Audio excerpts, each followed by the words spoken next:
Hello there friends, Ken here and welcome back to Hearthstone for another week's Tavern Brawl, and this week it's the return of Mechazod. That's right, Mechazod wants a rematch, so we've got new allies standing against him. Last time it was, I think, the priest and the paladin, if I remember correctly, but it's been a while, so I could be forgetting. Anyway, let's see what we've got this time. I'm doing something a bit different here today. I'm doing a post commentary for it because when I recorded this I had a bit of a sore throat, but I wanted to give it a shot anyway. You know, I was eager to get in on that Tavern Brawl action, so recorded it, going straight in with my very first game. Got Malfurion the Druid against Medivh, the snazzy mage. They're giving players a chance to play as the new cosmetic classes again. I like that they do this in Tavern Brawl, although it does kind of go to highlight the fact that they've still only made 3 of them, and there's 9 classes, so come on Blizzard. I mean, you're selling them. There's financial incentive there. Got to get a few more of those out. It's been quite a while since the last one came out, so it's not, you know, I can understand if they take a while to do, but for 3 to have come out in quick succession and then none to have come out since, kind of a shame really. So again, we've got to beat Mechazod. We've got this chap in the middle, this 295. He's got a bunch of skills that he'll do it at the end of every turn. So getting into it here, playing the Darnassus Aspirant. So basically this is a cooperative brawl if you haven't seen it before. So taken where the goal of both teams is to take out Gearmaster Mechazod, the big chap. The opponent, or our partner I suppose, is Mike the Mage, and he's played Blood Mage Thalnos. And Mechazod's pumping up his damage. Now he's changed his skill. He used to have Assassinate, but you'll notice on the last turn he now deals his attack damage to the highest attack minion on the board, which is actually a much better thing at the start because it doesn't completely cream our minions, although I'm sure as he starts buffing himself up he'll end up creaming at the end. Again, you see, just like the last brawl, we've got Lorewalker Cho and Millhouse Mana Storm in, it looks like they're definitely, obviously both definitely in the Druid deck. I don't think they're in the Mage deck as well, but I'm not quite sure. You don't want to play these early on, even though they're cheap, because Mechazod can and will destroy them. He has cards specifically to destroy Lorewalker Cho, and obviously Millhouse Mana Storm doesn't have, you know, only has a 1-turn use anyway. So we'll save them for later on in the game. Thankfully we get the lucky draw with Stalag, so we can get something out on the board this turn. Then kind of mull over whether I want to ram my Violet Teacher in or whether I want to save it. Is 3 damage really worth it? Attacking in, or, you know, should I keep it for the possible extra 1/1s it can generate, and also the fact that it's another body on the board for Mechazod to possibly hit. And in the end, decided to leave it on board for now. So starting to get a little bit low. We're down to half health. Mike's a little bit tankier still, but not in a much better place, to be honest. I've seen plenty of people say have like their mage opponent, their mage partner, fireball their creatures and stuff, and you think, well, hang on, you just not understand how this brawl works? You know, people not quite reading the description, not looking at Mechazod and seeing how things actually work. Or maybe they're just intentionally griefing, which I suppose is always a chance in this brawl. We got Savage Roar. Some pretty sweet combo action here with the bananas and the Violet Teachers. A good play from Mike to give us those bananas for some hot combos. So I think what we'll do here, because Gearmaster Mechazod's got 4 attack, it's a good idea to buff up our Stalag so that he has enough health to survive bashing into Mechazod. And then we could also use a banana to buff up Mukla perhaps, because Mukla's got a decent attack, but he's not going to be at threat of being the highest damage minion yet. So it might be a good one to buff him up. And obviously each banana is going to make us a dude. And the Savage Draw will make us another dude. It would have been nice to have it be done where the apprentices could attack.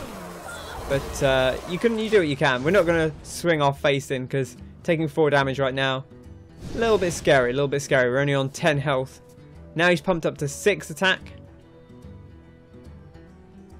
And that's permanent. That attack will never go back down. So we got some nice cards in hand though. Force of Nature obviously going to be a nice damage dealer. Ideal to get it with Savage Draw, but we'd have to draw another one for that to happen.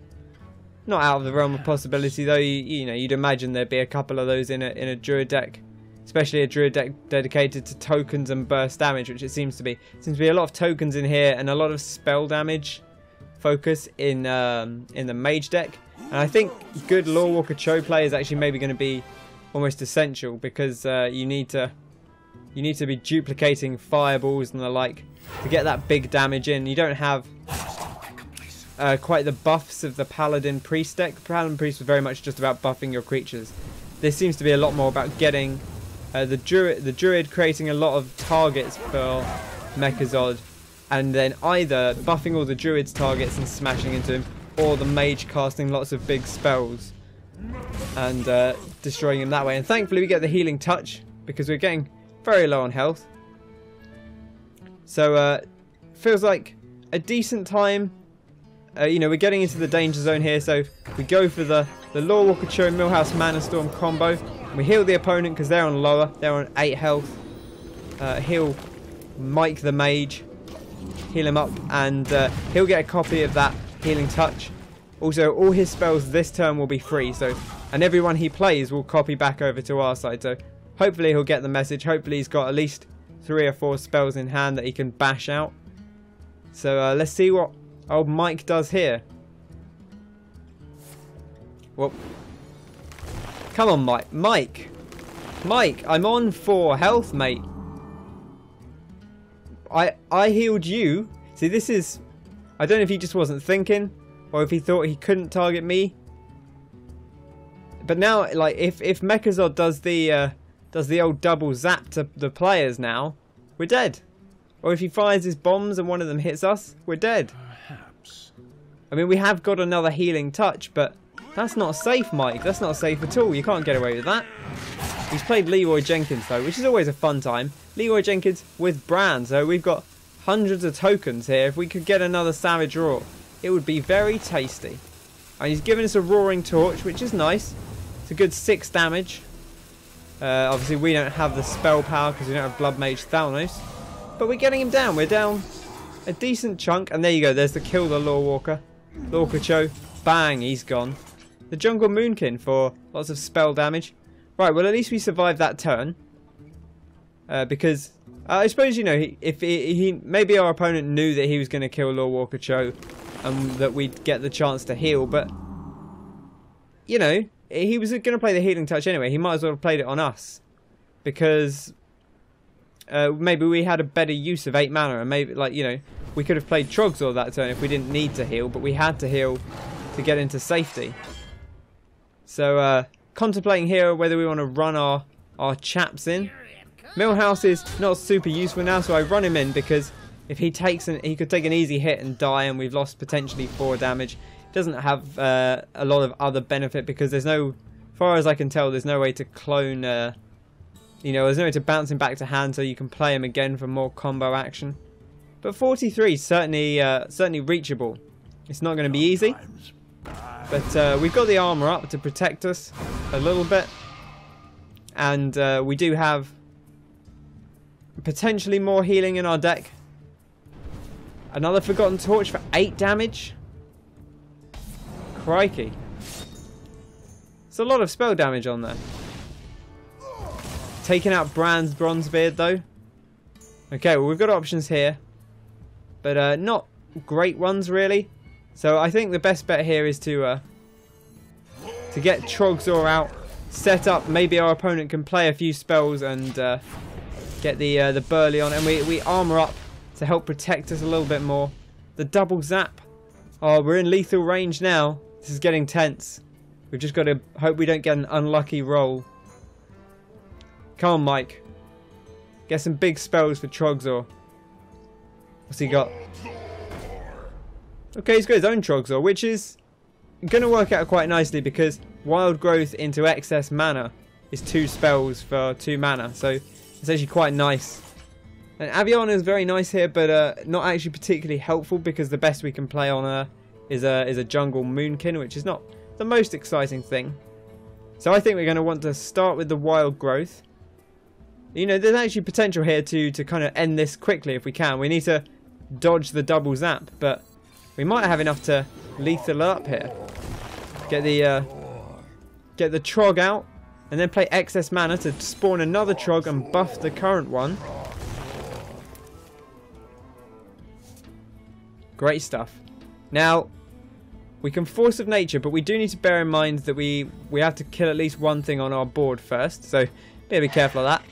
And also, we're not going to want to keep things alive because we need the if you have 7 things on your board at the end of the turn when Mechazod's trying to switch, he'll kill everything. And we'll also run Trogzor in here to get him down to 21, which should actually be reachable. Oh, he's going to take out that one Trog, sadly, which leaves our opponent with 1, 2, 3, 9, 10, 11, 12, 17 damage. So as long as he's got 4 more damage, you know, or 3 in hand, so a Frostbolt would do it, and the ping, that would be enough. Slams Trogzor in. Can you do it? Refreshment Vendor. Okay, that puts us out of lethal range, which is good. Come on, Mike. I believe in you, Mike. You can do this. Smack. Come on, Mike. Big plays, Mike. Big plays. Just a little bit more damage. That's all we need. He's got something. The Fireball for 9. There it is. Well played, Mike. You did it. And we were victorious. And I'm still very sad that there's not like a... There's not a fancy animation. It just goes, oh, the game ends. There we go. Fantastic. Well, it's all over now, I suppose. And there we are. The return of Mechazod. Druid and Mage together. So, again, we want to spawn out some early tokens for the Druid, perhaps. The Mage is going to build up spell power. And then you want to get that combo for Lorewalker Cho and Millhouse Manastorm. So save that until late in the game. Play it when the Mage has got lots of cards in hand so that they can blow up their big spells and give you the mana back. And then maybe... alternatively, if you've built up a lot of creatures on your board, make sure it doesn't get to 7, because otherwise they'll all be killed by Mechazod. Get lots of tokens on your board, then Savage Roar or something, smash them into face. Great stuff, and should all work out very nicely. So, big spells, Lorewalker Cho, and lots of tokens with Savage Roar. That seems to be great. That was a return of Mechazod. That's this week's Tavern Brawl. I hope you've enjoyed this. If you have, be sure to bop that like button, subscribe to the channel for more Hearthstone. Thank you very much for watching. I've been Ken, and I'll catch you on the next one. Cheers!